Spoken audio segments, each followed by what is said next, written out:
Halo, jumpa lagi. Saya Dr. Indrati Suraputra. Kali ini akan ditemani oleh Dr. Danardi Sosro Sumiharjo. Dan kami adalah psikiater. Psikiater selalu melihat semua permasalahan dari segi kejiwaan. Topik yang akan kami angkat kali ini adalah mengenai adiksi zat. Sebetulnya adiksi itu ada dua macam, yaitu adiksi substans dan adiksi perilaku. Kali ini kita akan membahas adiksi substans atau adiksi zat dengan tokoh atau pakar dari adiksi zat itu sendiri, yaitu Dr. Danardi Sosro Sumiharjo. Oke, kita mulai saja ya pembicaraan kita ya, Dr. Danardi. Siap. Oke, apa itu narkoba? Ada istilah nafsa. Sebetulnya apa itu? Ya, itu memang kita perlu membuat kepanjangannya.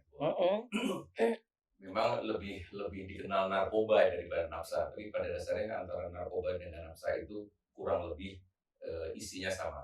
Jadi kalau dari kata narkoba itu narkotika, psikotropika, dan bahan adiktif lainnya, atau mungkin juga ada yang mengatakan bahan berbahaya lainnya. Termasuk di situ juga alkohol. Kalau nafsa itu narkotika, psikotropika, dan zat adiktif lainnya. Di situ cukup jelas mengatakan zat adiktif lainnya. Tapi yang sering kali dipertanyakan itu bahwa apakah narkoba itu selalu berbahaya atau nafsa itu selalu berbahaya? Nah, itu yang perlu dikupas lebih lanjut. Ya, kita rasanya sama-sama sepakat mungkin ya. Kalau narkoba itu berbahaya kalau disalahgunakan. Iya. Betul. Ya kan? Karena sebetulnya ada gunanya, tetapi disalahgunakan. Kenapa itu sampai terjadi ya? Ya itu. Jadi kalau kita berbicara narkotika, seringkali kalau kita hanya menggunakan pola pikir kita yang negatif, maka itu akan penyalahgunaan yang muncul. Tapi kalau kita berbicara narkotika, psikotropika, bahwa di dunia kedokteran itu juga menggunakan narkotika, psikotropika, terutama kalau di dalam undang-undang nanti ada di golongan 2, 3, 4. Artinya bahwa sekarang ini kita harus clear ketika melihat ketika kita mendengar kata narkotika, psikotropika, janganlah selalu menggunakan bahwa itu berbahaya dan akan disalahgunakan, tapi bahwa itu suatu zat yang bermanfaat dalam dunia kedokteran. Karena ada zat-zat, kalau sudah masuk di kedokteran namanya obat. Jadi ada obat golongan narkotika, ada obat golongan psikotropika. Jadi sangat perlu adanya undang-undang itu ya untuk mengatur semuanya. Iya, betul. Jadi undang-undang pada dasarnya bukan hanya untuk pengawasannya saja, tapi bahwa undang-undang itu juga menjamin ketersediaan. Jadi dengan undang-undang itu cukup jelas itu bahwa ada golongan narkotika. Narkotika itu Undang-Undang Nomor 35 2009, yaitu ada golongan 1, golongan 2, golongan 3. Golongan 1 memang tidak untuk pengobatan, tapi tetap digunakan untuk riset. Sedangkan golongan 2 dan 3 itu digunakan untuk pengobatan. Itu juga untuk psikotropika. Psikotropika golongan 1 tidak untuk pengobatan, sedangkan 2, 3, 4 untuk pengobatan. Dan golongan itu juga memberikan arah bahwa golongan 1 itu potensi terjadinya adiksi sangat kuat. Sedangkan 2, 3, atau 4 itu menjadi sedang, menjadi ringan, dan sangat ringan. Jadi bahwa di dunia kedokteran itu menggunakan narkotika atau menggunakan psikotropika itu udah golongan yang lebih rendah derajatnya, tetapi itu bermanfaat untuk pengobatan. Jadi bahwa dokter itu sah-sah saja menggunakan narkotika psikotropika, tapi juga dokter harus paham bahwa meskipun itu golongan 2, golongan 3, bahkan golongan 4, tetap ada potensi terjadinya adiksi. Itu yang seringkali harus kita jelaskan kepada masyarakat awam bahwa psikotropika, narkotika itu ada gunanya kalau di tangan orang yang tahu persis dan terutama dokter, karena ada gunanya untuk terapi. Sedangkan kalau orang-orang yang menyalahgunakan, itu tentu orang yang sebetulnya tidak berhak untuk memakai itu karena tidak ada dalam pengawasan dokter. Coba bisa gimana? Kenapa bisa terjadi ya itu? Orang-orang kok nyari lari ke zat yang seperti itu. Jadi begini dulu bahwa obat apapun zat ya, zat ataupun obat golongan narkotika zat atau obat golongan psikotropika itu memang punya potensi terjadi adiksi. Apa itu terjadi potensi adiksi? Karena ketika seseorang itu menggunakan dalam jangka waktu tertentu, itu akan terjadi gejala putus zat. Gejala putus zat itu adalah ketika seseorang mengurangi dosisnya atau menghentikan dosisnya, maka akan terjadi gejala-gejala withdrawal, gejala putus zat. Atau juga bahwa ketika obat itu digunakan dalam jangka panjang, katakanlah 4 minggu lebih, akan terjadi efek toleransi, artinya bahwa harus dinaikkan. Ya. Dan satu lagi bahwa memang kalau kita bertanya pada para pecandu ya, terutama yang menyalahgunakan itu, mereka memang bukan mencari untuk pengobatan, bukan untuk meredakan kecemasannya, bukan untuk meredakannya kesedihannya, tapi memang untuk fun. Mereka itu merasa fun ketika mengonsumsi zat ini terjadi halusinasi, atau ketika mengonsumsi zat ini terjadi euforia. Tapi jangan lupa bahwa penggunaannya biasanya bukanlah menggunakan seperti dokter menggunakan dosis yang terukur, tapi mereka dengan dosis yang sangat tinggi. Jadi mereka terjadi euforia, mereka terjadi halusinasi karena dosisnya dosis intoksikasi, dosis yang sangat tinggi.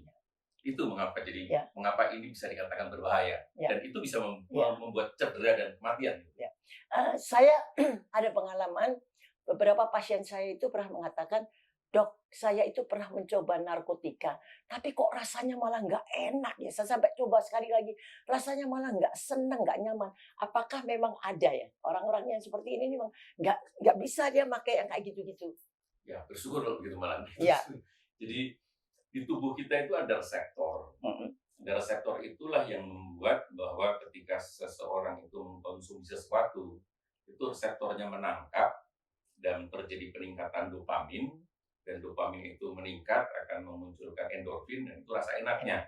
Tapi ada orang yang memang, contohnya alkohol barangkali. Ketika seseorang itu memang reseptornya cukup, maka dengan meminum alkohol maka akan terjadi rasa nyaman, dan itu bisa menggunakan dalam dosis yang tinggi. Tapi pada seseorang yang reseptornya sedikit, menggunakan langsung terjadi adverse event, menjadi alergi, menjadi bentol-bentol, dan mungkin dalam dosis yang kecil saja dia sudah intoksikasi, mabuk, sehingga itu menjadi tidak nyaman. Jadi sebenarnya mereka beruntung ya? Beruntung. Lalu kan mestinya kita harus tahu juga bagaimana cara kita mendiagnosis adiksi. Karena beberapa pasien itu kalau kita berikan obat sebagai seorang psikiater, kita selalu memberikan obat psikotropika. "Dok, nanti kalau saya kecanduan gimana? Dok, kalau saya ketergantungan bagaimana?" Jadi kan tentu kita harus bisa memberitahu pada awam bagaimana cara kita mendiagnosis kasus itu adalah adiksi, bukan karena dia membutuhkan.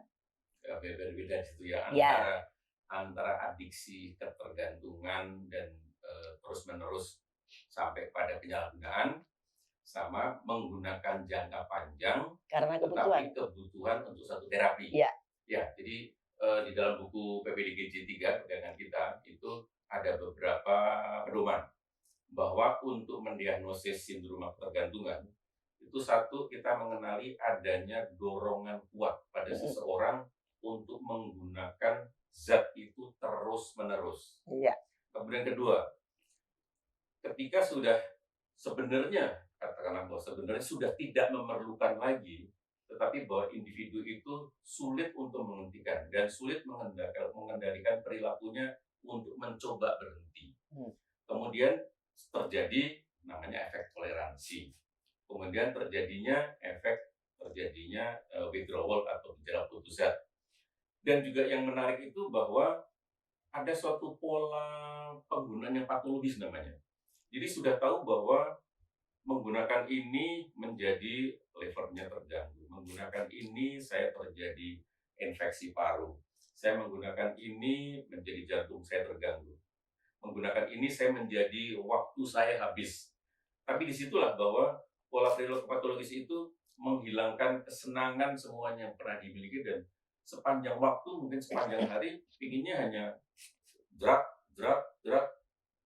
seperti itu. Tapi juga kita harus melihat bahwa di dalam penyalahgunaan itu kita perlu melihat stadiumnya. ada yang masih namanya stadium eksperimen. Stadium eksperimen itu baru menggunakan sekali dua kali, seperti diceritakan dokter ini tadi, bahwa sekali menggunakan 2 kali tidak nyaman, ya sudah dibuang. Artinya beruntung itu. Stadium kedua, menikmati. Jadi setelah 1 kali, 2 kali menggunakan, kok ada nyamannya. Tapi dia masih dorongan kuat tadi tidak sekuat yang dimiliki orang lain. Dia hanya menggunakan pada situasional. Seperti orang merokok misalnya, bahwa saya hanya merokok ketika habis makan pedas misalnya gitu. Itu barangkali hanya seminggu sekali, sebulan 2 kali, atau orang minum alkohol hanya dikira ketika sesuatu dingin. Jadi ada yang membedakan antara situasional dan rekreasional. Tapi saya ingin bahwa ini prinsipnya bukanlah setiap hari dengan frekuensi yang katakanlah jarang, seminggu sekali atau sebulan 2 kali. Nah, yang masuk adiksi adalah yang ketiga, bahwa dia sudah menggunakan setiap hari. Meskipun itu zatnya dia mampu, katakanlah menggunakan ganja hanya 2-3 linting, menggunakan sabu hanya 0,5, tetapi bahwa dia tidak mampu untuk libur, dia tidak mampu menghentikan 1 hari pun. Nah, yang keempat adalah ketika yang sudah stadium yang kompulsi namanya. Dia menggunakan setiap hari dan dosisnya cenderung akan terus naik. Nah, ini yang sudah taraf yang menjadi sangat berbahaya bagi kehidupannya. Jadi memang adiksi itu sangat-sangat berbahaya. Jadi seperti keterangan dari Dr. Danardi tadi, meskipun tahu bahayanya tetap saja digunakan karena dia merasakan kenikmatan. Jadi kita bisa tahu mengapa agak sulit kita melarang orang itu berhenti narkoba. Karena dia merasa nikmat. Jadi kita melarang sesuatu yang dirasakan nikmat oleh yang bersangkutan itu lebih sulit daripada kita melarang sesuatu yang memang dia sendiri tidak suka. Ya, karena itu berbahaya, rasanya tidak begitu enak, tapi ini menimbulkan kenikmatan dari yang bersangkutan. Jadi lebih sulit. Oleh karena itu juga dalam pendekatan pada pasien itu harus ditanya, sudah mau berhenti apa belum? Kan begitu. Ya kan, karena ini sesuatu kadang-kadang ini seperti memang rekreasional, kadang-kadang ini suatu kebutuhan karena situasi dia, ya, atau mungkin juga personality-nya dia yang mudah mencari jalan pintas kalau ada masalah. Jadi hal-hal ini yang harus diperhatikan oleh seorang psikiater dalam pendekatan untuk mengobati pasien-pasien adiksi. Gitu ya, Dokter Danardi.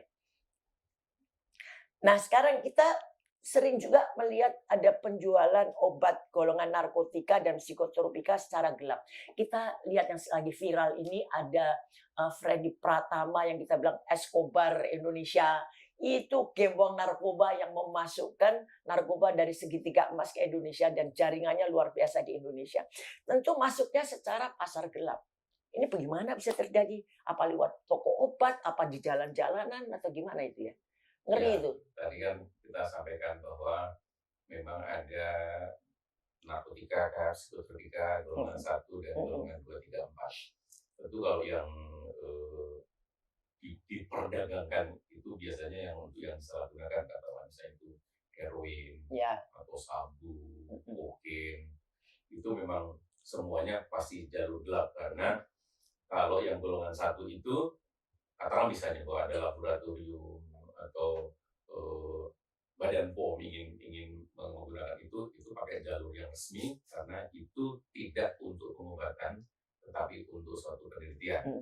Karena sangat mungkin bahwa yang sebelumnya di golongan 1 itu ternyata kalau diekstrak kemungkinan akan berguna sebagai obat tertentu.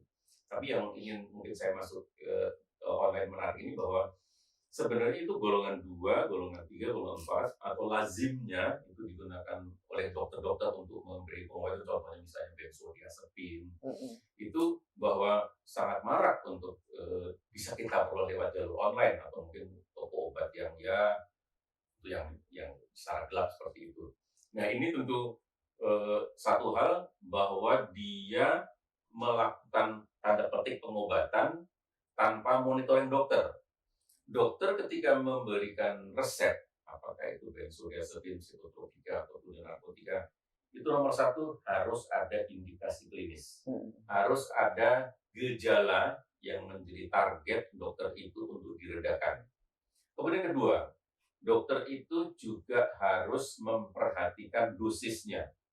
Dosis itu ada pedomannya, bahwa kita boleh memberikan obat, katakanlah misalnya obat X itu dari 1 mili sampai 5 mili. Artinya bahwa kita terikat dalam suatu pedoman bahwa kita tidak boleh lebih dari dosis yang sudah ditetapkan karena itu menjadi berbahaya. Satu hal lagi adalah durasi. Karena benzodiazepin, kita memberikan setelah 2 minggu atau 4 minggu itu harus dievaluasi. Artinya apa? Bahwa ketika sudah 2 minggu atau 4 minggu, sangat mungkin dosisnya berubah. Atau sangat mungkin bahwa obat itu perlu diganti. Karena apa? Bahwa target gejala yang harus kita redakan itu tidak tercapai. Nah, ini yang seringkali diabaikan oleh pasien, bahwa merasa bahwa sudah minum obat ini nyaman. Di dalam psikiatri, terapi itu harus komprehensif. Satu, meredakan gejala. Satu, mencari triggernya. Satu, menyelesaikan permasalahannya.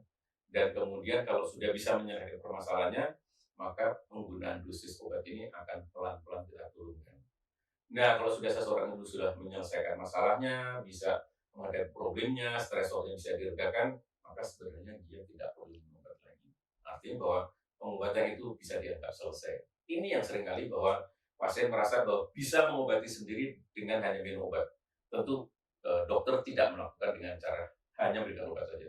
Tapi namanya terapi konseling, psikoterapi, atau CBT, artinya pasien kita ajak melihat bahwa dia sedang ada masalah, dia sedang ada problem yang memang harus dihadapi, bukan untuk dihindari.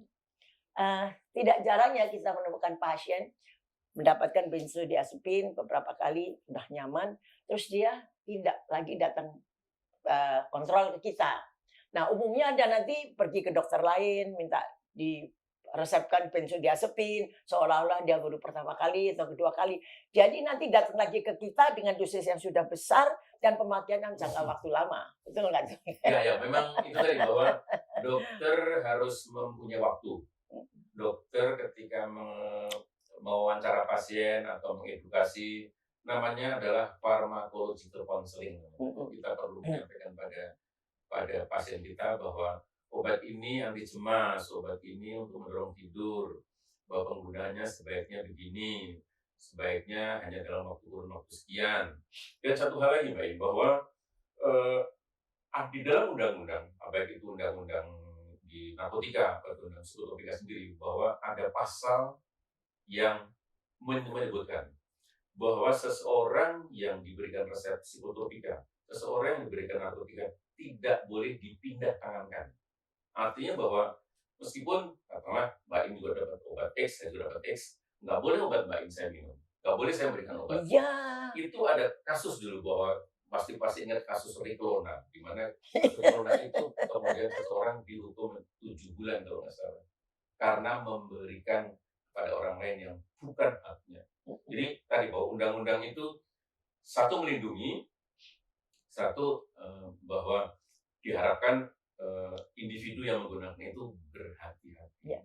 Yang seringkali adalah ini seseorang nih komplain mengenai masalahnya, nggak bisa tidur apa-apa. Nanti temannya bilang, gua ada ini loh, pakai aja ini. Ya. Terus dosisnya segini, sesuai dengan dosisnya yang barangkali belum tentu cocok. Tapi dengan begitu mereka kiranya membantu, sebetulnya malah menjerumuskan itu. Ya kan? Ya, mungkin banyak sekali itu. Bermaksudnya membantu, tapi perlu dalam saat ini, momen ini saya menyampaikan bahwa dalam undang-undang jelas disebutkan bahwa tidak boleh dipindah tangankan. Ya.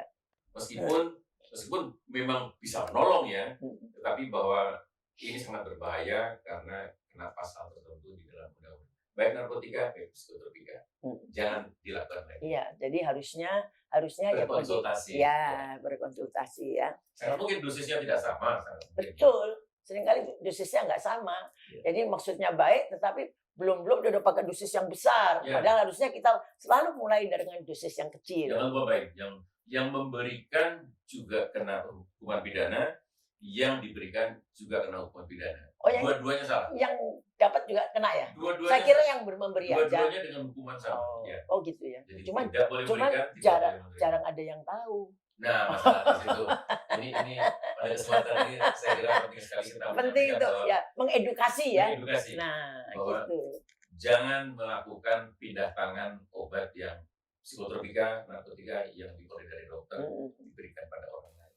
Dan kita juga harus tahu, jadi dokter itu harus mengedukasi pasien, ini adalah jenis obat psikotropika, benzodiazepin itu. Jadi barangkali dia nggak mikir, ini bukan obat yang berbahaya, ini obatnya bagus sekali gitu kan.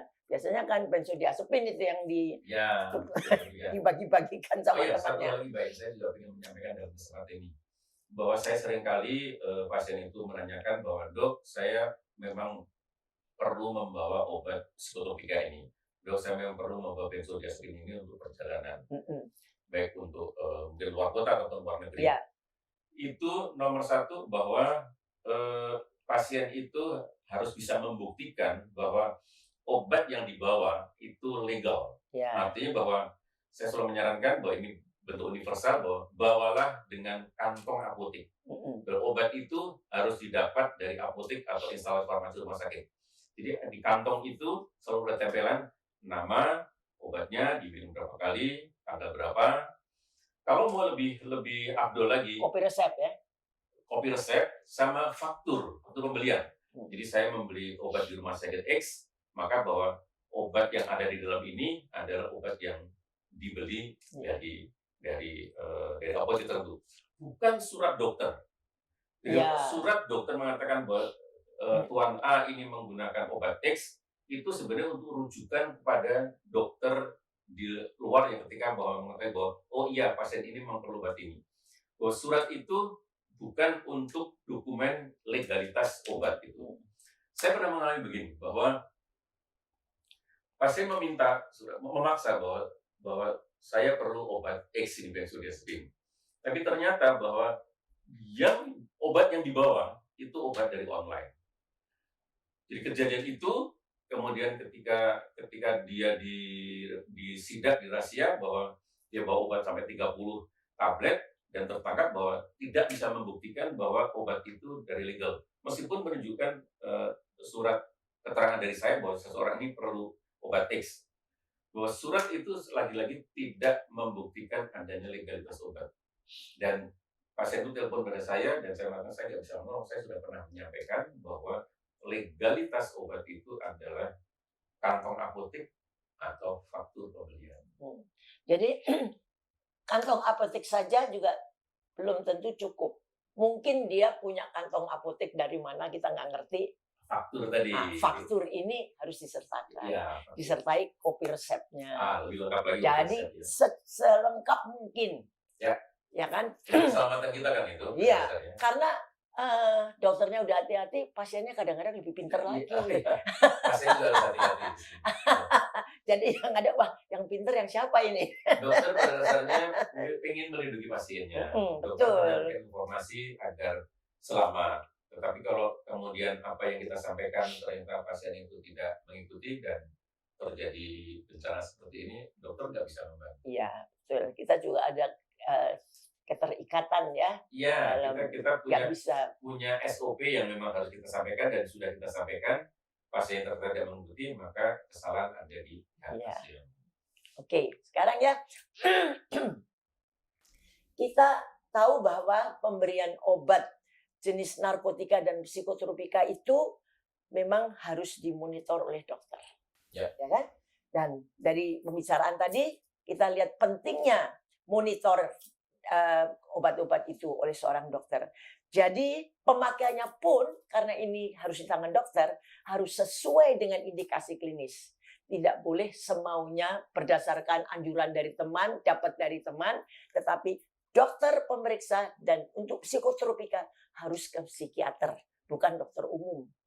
Karena kalau dokter umum itu untuk mungkin emergency ya bisa, tetapi selanjutnya harus ke dokter yang lebih memahami mengenai masalah itu ya, sehingga nanti kemudian pemakaian itu benar-benar sesuai dengan indikasi klinis, aturan dosis dan lama penggunaan. Jadi dari pembicaraan kami berdua ini bisa kita simpulkan bahwa pemberian obat jenis narkotika dan psikotropika harus dimonitor oleh dokter. Yang kedua, harus sesuai indikasi klinis, aturan dosis, dan lama penggunaan. Dan untuk obat-obat psikotropika, kita anjurkan tentu berobatlah ke psikiater.